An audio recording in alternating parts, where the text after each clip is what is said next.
Okay, everybody. Today I'm working on the U-bolt flip kit for my 2006 Nissan Titan. This is the XE, but it really doesn't matter. They have the same rear end on them. So what you're looking at here is my rear end. I have the rough country 1-inch block in the rear here. But this kit I got is able to deal with a 1-inch kit. So here's what it looks like. I haven't tightened anything down yet, but that's kind of how it looks like installed.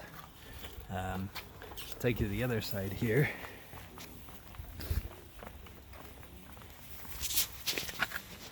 Here's what it looks like pre.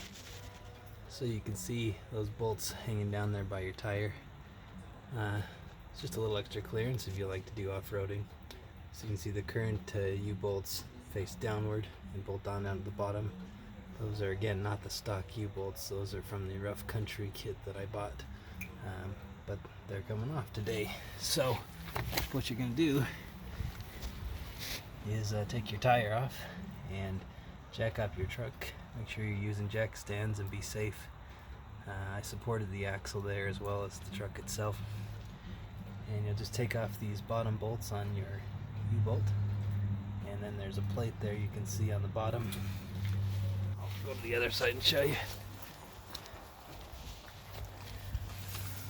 Once they're loosened, this plate is on the bottom. You can see where the axle is being supported. It's all just going to come right off. And your new kit, you can see that these U-bolts are curved or rounded. So they're going to fit up underneath it. And then there's a new plate on the top here. And a couple of little support straps here to hold your bump stop on. And you're just going to tighten that back down. It's really a simple deal. Anyone can do it, honestly. If you can do an oil change, you can do this. Tighten these down pretty good, and in a couple 100 miles you want to check them one more time just to make sure nothing's coming loose on you. And the kit I got also recommended that you shave these down a little lower, probably to avoid contact up here. So I'll probably do that in a little bit. Shave those down nice and clean, and if you have a